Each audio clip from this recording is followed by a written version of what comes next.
You can specify or change properties of an object such as color, line width, or font size with the property inspector over here and floating panels.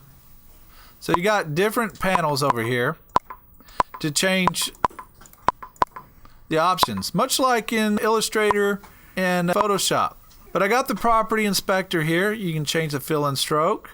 I can click on this, we'll double click, and I can change the stroke size.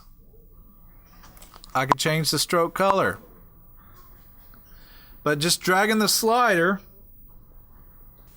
you can change it. You can change it from a dashed line, stippled, hatched. Now you can see it a lot easier when it's smaller. But see, the one I have selected is the one I'm changing.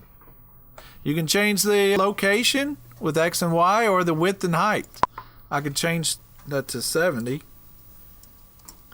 and it makes it 70 pixels wide. You got to get the selection tool, V as in Victor, and double click.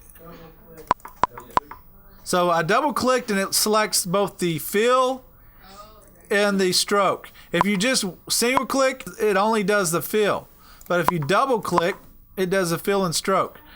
Flash is weird about that. If you're not careful, you're not selecting the whole object you just drew. You may just be selecting the stroke, or you may just select the fill. We're going to touch on that in just a few moments. To select the entire object, get the selection tool, press V. You double click on it. Practice this. Double click, you select both the fill and the stroke. You can obviously see it. To just select the fill, you just click one time in the fill and watch. I clicked and dragged and it left the stroke. So I'm going to Command Z and undo that. Now to select one side of a border, here I'm going to draw a rectangle.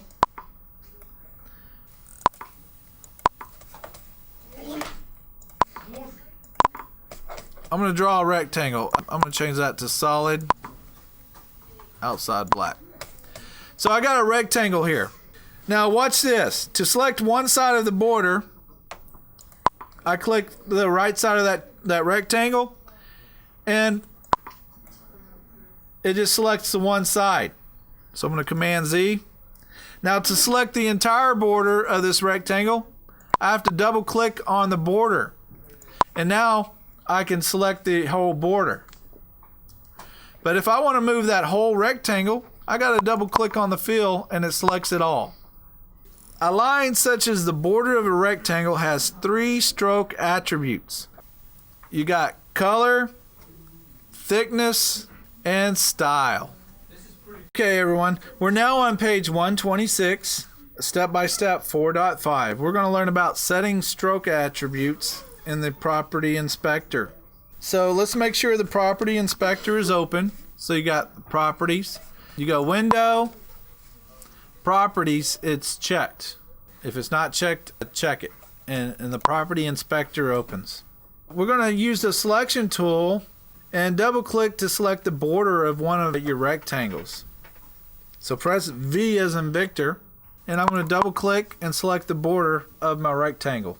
Click on the stroke color box in the property inspector over here on the right, under fill and stroke. And it changes to an eyedropper, and a set of color boxes appears. To select a color, either click on a color box or key a hexadecimal color right up here, if you're familiar with hex colors. You notice each color you roll over, the hex color changes. What I want you to do is select one of the many shades of blue. So you got all these different shades of blue. Just pick one of those. And the border changes to blue on the stage, as you see right here. Now to set a line thickness, we're going to enter a number between 0.25 and 10 in the stroke height box. Right here, I'm going to do 1.25 and press return, and it changes the stroke there. Now I'm going to change it to 3.75.